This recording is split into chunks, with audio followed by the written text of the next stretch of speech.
Bismillahirrahmanirrahim. Assalamualaikum warahmatullahi wabarakatuh. Kami dari kelompok 6 Akan mempresentasikan makalah kami yang berjudul Teori Pembelajaran Sosial.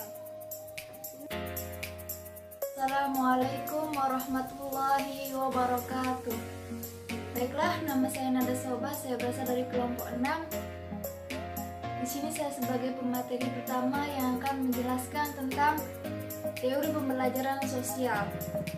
Teori pembelajaran sosial atau social learning theory biasa juga disebut sebagai pembelajaran observasional atau observational learning, yang artinya telah memberi penekanan tentang bagaimana perilaku manusia dipengaruhi oleh lingkungan sekitar melalui penguatan dan pembelajaran.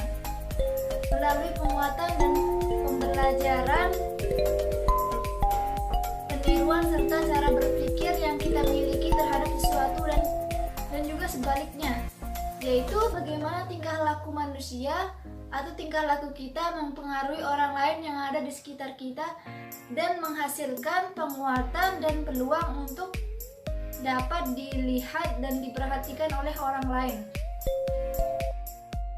Bismillahirrahmanirrahim. Assalamualaikum warahmatullahi wabarakatuh. Nama saya Nurul Hayati Laili. Di sini saya akan melanjutkan presentasi dari teman saya. Di sini saya akan menjelaskan tentang ruang lingkup dari belajar sosial. Dalam ruang lingkup dari belajar sosial terdapat 3 macam. Yang pertama di sini ada determinisme resiprokal, yang kedua ada belajar vicarious, yang ketiga ada perilaku diatur sendiri atau self-regulate behavior. Kita akan membahasnya satu persatu. Yang pertama di sini ada determinisme resiprokal atau reciprocal determinisme. Bandura mengembangkan model determinisme resiprokal menjadi 3 faktor utama. Yang pertama di sini ada perilaku, yang kedua ada person kognitif, yang ketiga di sini ada lingkungan. Bandura menggunakan istilah person tapi memodifikasikannya menjadi person kognitif karena orang yang dideskripsikannya itu adalah faktor kognitif. Faktor person kognitif yang ditekankan oleh Bandura pada masa belakangan ini adalah self-efficacy. Apa itu self-efficacy? Self-efficacy adalah keyakinan bahwa seorang bisa menguasai situasi dan menghasilkan hasil yang positif. Adapun konsep utama dari teori belajar Albert Bandura adalah pemodelan. Menurut Bandura, sebagian besar manusia belajar melalui pengamatan yang selektif dan mengingat tingkah laku orang lain. Bandura mengklasifikasi 4 fase belajar dalam pemodelan. Yang pertama di sini ada fase atensi, yang kedua ada fase retensional, yang ketiga ada fase reproduksi, dan keempat ada fase motivasi. Sekarang kita akan beralih ke pembahasan yang kedua. Di sini ada belajar vicarious. Sebagian besar belajar observasional oleh harapan bahwa meniru model dengan baik akan menuju pada reinforcement. Akan tetapi akan ada orang yang belajar dan melihat orang yang diberi reinforcement atau dihukum waktu terlibat pada perilaku-perilaku yang tertentu. Yang ketiga di sini ada perilaku diatur sendiri atau self-regulate behavior. Bandura mengatakan bahwa perilaku manusia merupakan sebagian besar diatur oleh dirinya sendiri. Bandura berhipotesis bahwa manusia mengamati perilakunya sendiri, mempertimbangkan perilaku dari kriteria yang disusunnya sendiri, kemudian memberikan reinforcement atau hukuman pada dirinya sendiri. Mungkin hanya ini yang bisa saya sampaikan, kurang lebihnya mohon dimaafkan. Sekian, assalamualaikum warahmatullahi wabarakatuh.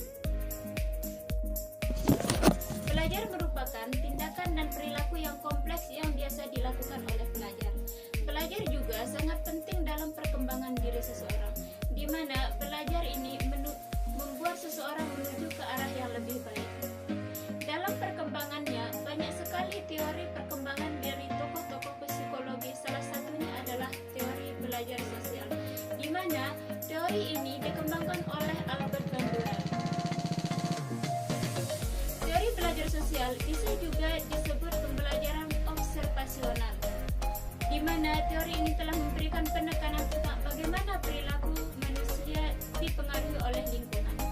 Teori Bandura memperjelaskan perilaku manusia dalam berinteraksi timbal balik antara perilaku dan pengaruh lingkungan. Dalam kondisi lingkungan juga sangat berpengaruh pada pola belajar seseorang. Pengakuan sosial juga dapat berpengaruh pada konsep diri seseorang. Bismillahirrahmanirrahim. Assalamualaikum warahmatullahi wabarakatuh. Nama saya Rosmi Harmiwati yang akan melanjutkan materi dari pemateri kedua. Di sini saya akan menjelaskan tentang penerapan teori belajar sosial. 1. Upaya peningkatan minat baca dalam keluarga.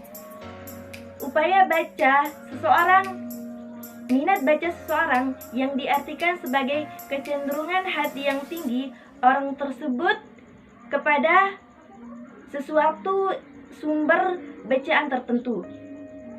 Minat baca yang dikembangkan dalam keluarga, terutama sejak usia dini, selanjutnya dapat dijadikan landasan bagi berkembangnya budaya baca. Interaksi yang terjalin antara orang tua dan anaknya akan sangat berpengaruh pada pembentukan pribadi seseorang anak dengan interaksi baik dan hangat. Anak akan mendapatkan pengalaman yang berarti dan mewarnai sikap, perilaku, serta kepribadian, dan pada akhirnya akan membentuk konsep dirinya. Anak amanah bagi kedua orang tuanya yang masih bersih dan merupakan permata yang sangat berharga. Keluarga sebagai bagian terkecil dari sistem sosial negara merupakan tempat pendidikan generasi penerus yang pertama dan utama. Keluarga juga perlu dikembangkan nilai-nilai yang akan membentuk ketika seorang anak menjadi dewasa kelak. Mungkin hanya sekedar ini yang dapat saya sampaikan. Mohon maaf atas kesalahan yang berkenaan. Assalamualaikum warahmatullahi wabarakatuh. Assalamualaikum warahmatullahi wabarakatuh. Nama saya Rahmatul Izati. Saya akan melanjutkan penjelasan materi yang terakhir, yakni kelemahan dan kelebihan sosial belajar Albert Bandura. Yang pertama, kelemahan dari belajar sosial Albert Bandura adalah teori pembelajaran sosial Bandura sangat sesuai jika diklasifikasikan dalam teori behavioristik atau lingkungan. Ini karena teknik pemodelan Albert Bandura adalah mengenai peniruan tingkah laku, dan ada kalanya cara peniruan tersebut memerlukan pengurangan dalam mendalami sesuatu yang ditiru. Selain itu juga manusia belajar atau membentuk tingkah lakunya dengan hanya melalui peniruan atau modeling. Sebagian individu yang menggunakan teknik peniruan ini juga akan meniru tingkah laku dan juga akan meniru tingkah laku yang negatif, termasuk perlakuan yang tidak diterima dalam masyarakat. Yang kedua, kelebihan teori belajar sosial Albert Bandura. Teori Albert Bandura lebih lengkap dibandingkan teori sebelumnya, karena itu menekankan bahwa lingkungan dan perilaku seseorang dihubungkan melalui sistem kognitif tersebut. Bandura memandang tingkah laku manusia bukan semata-mata refleks atau stimulus, melainkan juga akibat reaksi yang timbul akibat interaksi antara lingkungan dengan kognitif manusia itu sendiri. Sekian, cuman itu penjelasan dari saya tentang kelemahan dan kelebihan sosial belajar Albert Bandura. Wassalamualaikum warahmatullahi wabarakatuh. Mungkin itu saja dari kelompok kami, kurang dan lebihnya mohon dimaafkan. Sekian, Assalamualaikum warahmatullahi wabarakatuh.